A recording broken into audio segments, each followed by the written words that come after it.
Hello students, a very good morning to all of you. How are you students? I hope all of you will be fine. So students, after completing the chapter gravitation, today I am going to start a new chapter. Chapter is work and energy. Chapter 11 in physics. Physics का 11th chapter है work and energy. Students, in our previous chapter we have already talked about motion. किसी भी object में motion किस तरह से होता है, cause of motion and laws of motion.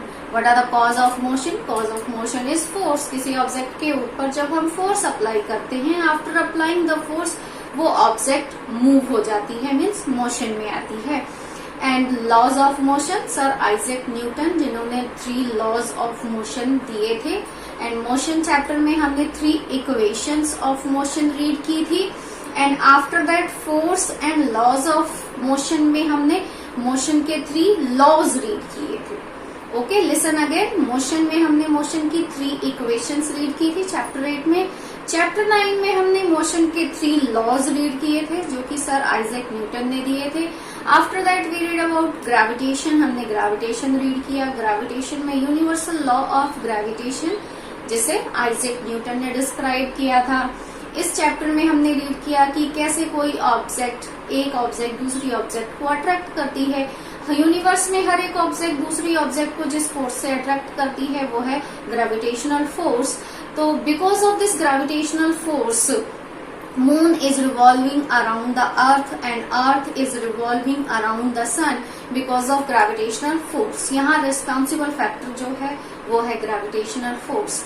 After that our new chapter is work and energy. और इस चैप्टर में हम वर्क और एनर्जी को डिस्क्राइब करेंगे. जैसा कि हमने कहा था कि किसी भी ऑब्जेक्ट के ऊपर जो फोर्स अप्लाई किया जाता है and after applying the force object में मोशन प्रोड्यूस होता है. Whenever a force makes a body move then we say that work is done. जब किसी ऑब्जेक्ट पे फोर्स लगाने के बाद वो ऑब्जेक्ट मोशन में आ जाती है, मूव हो जाती है, तब हम कहेंगे work is done. And for doing work energy is required. किसी भी वर्क को करने के लिए हमें लॉट्स ऑफ एनर्जी की रिक्वायरमेंट होती है.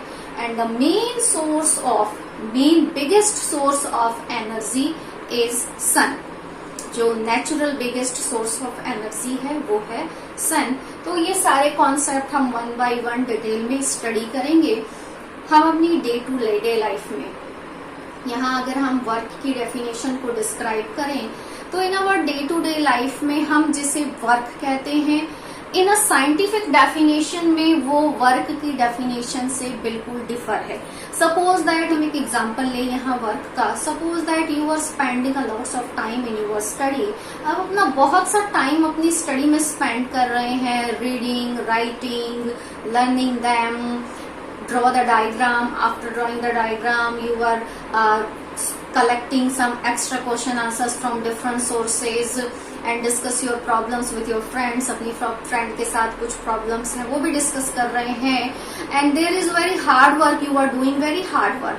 According in our day to day life में हम कहेंगे you are doing very hard work. But in a scientific definition there is a very little work. अगर हम साइंटिफिक डेफिनेशन में इसको डिस्क्राइब करें तो there is a very little work. एक एग्जांपल और ले लेते हैं. Suppose that you are pushing a wall. आप किसी वॉल को पुश कर रहे हैं and after pushing that you get tired. आपने उस वॉल को पुश किया, पुश करने में बहुत सी एनर्जी जो है वो एक्सपेंड हुई एंड यू गेट टायर्ड. आप थक भी चुके हैं. Are you doing work? क्या आपने वर्क किया है? In according to scientific definition work is not done. अगर हम साइंटिफिक डेफिनेशन के अकॉर्डिंग इसको डिस्क्राइब करें तो वर्क इज नॉट डन. यहाँ कोई वर्क नहीं हुआ है. Suppose that one example, let's see one more example. Suppose that a person is standing with heavy load on his head. एक पर्सन अपने हेड पर कुछ हैवी लोड लेकर स्टैंड है फॉर फ्यू मिनट्स, कुछ मिनट्स के लिए. Is he doing work on this load? क्या उस पर्सन ने उस लोड के ऊपर कोई वर्क किया? In according to scientific definition work is not done. वहां कोई वर्क नहीं हुआ. क्यों नहीं हुआ work? And according to scientific definition what is work? Work क्या है? Now let's see that. Work क्या है? Work is done when a force produce motion. जब किसी ऑब्जेक्ट के ऊपर फोर्स लगाया जाता है and after applying the force उस ऑब्जेक्ट की पोजीशन में चेंज आ जाता है, वो कुछ डिस्टेंस कवर करती है या उसमें डिस्प्लेसमेंट आता है, तब हम कहते हैं कि वर्क इज डन। मीन्स अगर वो पर्सन किसी हैवी लोड को अपने हेड पे लेके स्टैंड है, बट वो लोड की पोजीशन में, वो जो हैवी लगेज है उसकी पोजीशन में कोई चेंज नहीं आया, बिकॉज ऑफ फोर्स तो अप्लाई है उस पर, बट फोर्स अप्लाई होने के साथ साथ उस ऑब्जेक्ट की पोजीशन में चेंज आना चाहिए। वहां जो डिस्टेंस कवर की है उसमें कुछ डिस्प्लेसमेंट की अमाउंट आनी चाहिए, देन हम ये कहेंगे कि वर्क हुआ है। तो वो पर्सन उस हैवी लगेज को लेकर स्टैंड तो है, बट उस लगेज के ऊपर उस पर्सन ने कोई वर्क नहीं किया। मीन्स वहां उस लगेज की पोजीशन में कोई चेंज नहीं आया, मूव नहीं हुई, then we say that work is not done. इसलिए हम यहाँ ये कहेंगे कि वर्क नहीं हुआ है। देन तो work depends on two factor. Work done by the force on a body depends on the two factors. किसी भी ऑब्जेक्ट के ऊपर आफ्टर अप्लाइंग द फोर्स वहां वर्क हुआ है या नहीं हुआ, उसे ऑब्जर्व करने के लिए टू फैक्टर्स वहां रिस्पॉन्सिबल है। First, magnitude of the force. किसी ऑब्जेक्ट के ऊपर हमें फोर्स अप्लाई करना है and after applying the force object की पोजीशन में चेंज आ जाना चाहिए। Distance through which the body moves, means object की पोजीशन में चेंज आ जाना चाहिए। मीन्स ऑल ओवर किसी भी ऑब्जेक्ट में हम कहें कि यहाँ वर्क, उस ऑब्जेक्ट के ऊपर वर्क हुआ है, वहां कंडीशंस, टू फैक्टर्स रिस्पॉन्सिबल हैं for work to be done. Two factors are responsible. Magnitude of the force means after applying the force हमें उस ऑब्जेक्ट के ऊपर फोर्स अप्लाई करना चाहिए and after applying the force object की position में change आ जाना चाहिए, वो कुछ डिस्टेंस कवर करनी चाहिए, मीन्स मूव होनी चाहिए। So these are two factors responsible for work to be done. किसी भी वर्क को होने के लिए ये टू फैक्टर्स रिस्पॉन्सिबल है।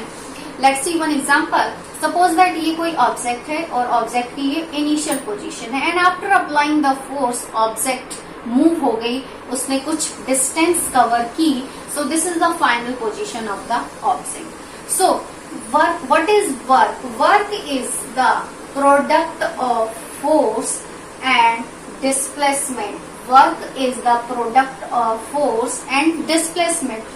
अब हम यहाँ कहें कि किसी भी वर्क को पॉसिबल होने के लिए सबसे फर्स्ट कंडीशन है उस पर फोर्स अप्लाई होना चाहिए, ऑब्जेक्ट के ऊपर फोर्स अप्लाई होना चाहिए and after applying the force object की पोजीशन में चेंज आना चाहिए। These two factors responsible for doing work. किसी भी वर्क को अगर हम ये कहें वर्क इज डन, कि यहाँ वर्क हुआ है, so there are two factors work done by the body. किसी ऑब्जेक्ट के ऊपर वर्क हुआ है, उसके लिए रिस्पॉन्सिबल है ये two factors. Now let's see the scientific definition of work. So scientific definition of work is the product of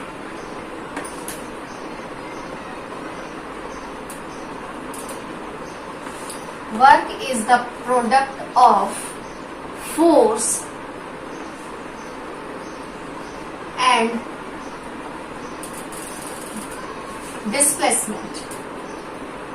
Work is the product of force and displacement, and formula for work is work equals to force multiplied by displacement.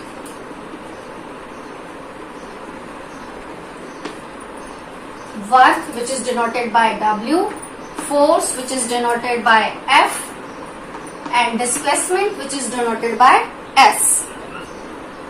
So students, this is the formula for work. ये हो गया आपका work का formula।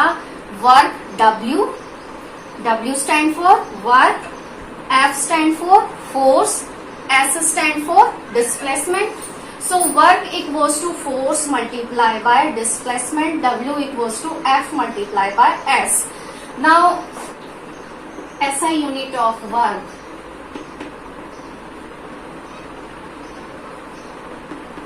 So students, what is the SI unit of work? Now let's see this formula for work.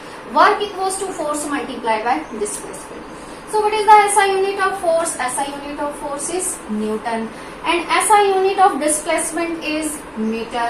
So SI unit of work is Newton meter or joule. Joule, Joule, joule, which is on the name of scientist James Prescott Joule. James Prescott Joule, scientist who gave the law of conservation of energy, जिन्होंने conservation law of energy को describe किया था, and thermodynamic electricity में बहुत सी research की थी इन्होंने, and heating effect of electric current भी डिस्क्राइब किया था James Prescott Joule. And after him the SI unit of work is also joule, newton metre और joule. 1 joule is equals to 1 Newton multiplied by 1 meter. This is the relationship between joule, Newton, meter. 1 joule. 1 joule. What is 1 joule? 1 joule is equals to 1 Newton multiplied by 1 meter. This is 1 joule. And SI unit of work is Newton, meter or joule. These are SI unit of work. Joule which is denoted by J. Joule जिसे हम J से denote करते हैं. So students, as you know that work को possible होने के लिए 2 factors responsible है. फर्स्ट, उस ऑब्जेक्ट के ऊपर फोर्स अप्लाई होना चाहिए, and after applying the force उस ऑब्जेक्ट की पोजीशन में चेंज आना चाहिए. सपोज दैट हमने किसी ऑब्जेक्ट पे फोर्स लगाया, 2 न्यूटन का उस ऑब्जेक्ट पे फोर्स लगाया, बट आफ्टर मीन्स आप किसी वॉल को पुश कर रहे हैं, आपने उस वॉल को पुश किया, यू गेट टायर्ड, आप थक भी गए, बट उस वॉल की पोजीशन में कोई चेंज नहीं हुआ, उस वॉल के ऊपर कोई वर्क नहीं हुआ. वाई? क्योंकि उसकी पोजीशन में कोई डिस्प्लेसमेंट नहीं हुआ. Displacement is 0. So 2 multiplied by 0, so work, the amount of work is 0. और टोटल वर्क क्या हो गया वहां पे? 0 हो गया. सो किसी भी वर्क को डन होने के लिए कंडीशंस क्या है? उस ऑब्जेक्ट पे फोर्स अप्लाई करने के बाद उसकी पोजीशन में चेंज आना चाहिए. Now let's see when we say that work done is positive or work done is negative. हम ये कब कहते हैं कि जो वर्क हुआ है वो पॉजिटिव है या जो वर्क हुआ है वो नेगेटिव है. Now let's see one example. Suppose that आप किसी ऑब्जेक्ट के ऊपर फोर्स अप्लाई कर रहे हैं, this is the direction of applied force, and displacement is in the direction of force. अगर डिस्प्लेसमेंट और फोर्स, अप्लाइड फोर्स की डायरेक्शन सेम है, direction of force and direction of displacement is same, in this condition work done is positive.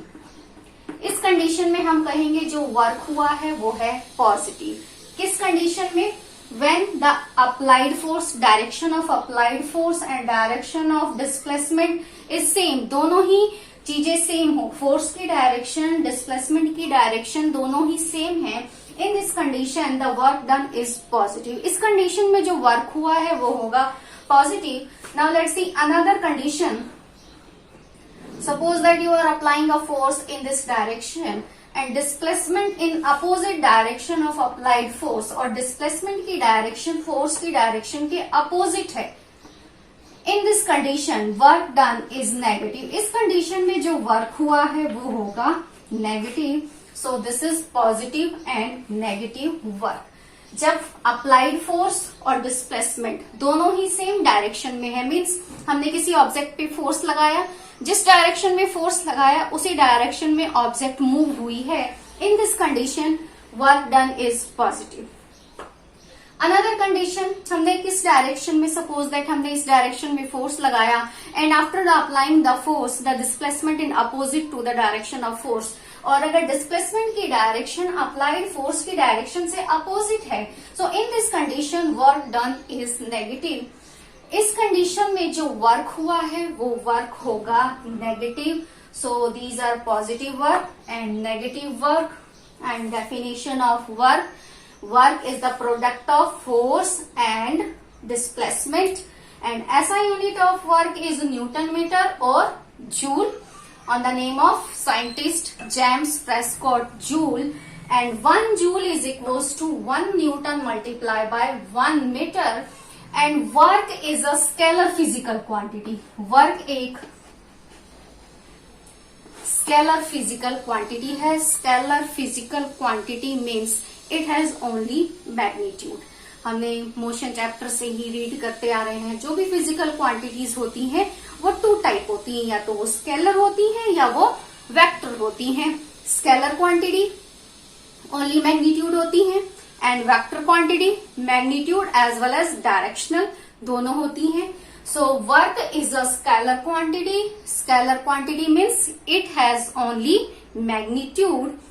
So now let's see the students numericals. One numerical related to work. अब हम work से related एक numerical देखते हैं। Formula for work is work equals to force multiply by displacement, और इस work से related एक numerical solve करते हैं। So now let's see first question. In this question में गिवन है किसी ऑब्जेक्ट के ऊपर, कोई ऑब्जेक्ट है, उस ऑब्जेक्ट के ऊपर फोर्स अप्लाई किया गया है 7 Newton. The amount of force is 7 Newton. Object के ऊपर 7 न्यूटन का फोर्स अप्लाई किया गया and after applying the force object की पोजीशन में जो चेंज आया है, जो डिस्प्लेसमेंट है, उसकी वैल्यू गिवन है 8 मीटर। मीन्स ऑब्जेक्ट की पोजीशन में जो चेंज है, जो मूव हुई है ऑब्जेक्ट, वो डिस्प्लेसमेंट है 8 metre.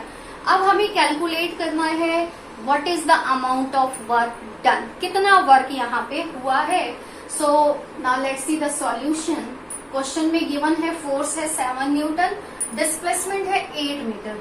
So force F equals to 7 newton and displacement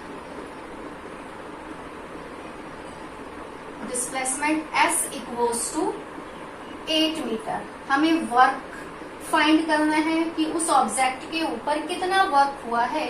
so work equals to force multiply by displacement. W equals to F multiply by S। This is F and this is S। यहाँ जो displacement है वो हो गया S और उस object के ऊपर जो फोर्स लगा वो है F। सो उस ऑब्जेक्ट के ऊपर जो वर्क हुआ है वो है 7 multiply by 8। Work is 56 newton metre, या फिर हम इसे 56 जूल भी राइट कर सकते हैं। सो दिस इज योर आंसर। उस ऑब्जेक्ट के ऊपर जो वर्क हुआ है उस वर्क की अमाउंट है 56 जूल।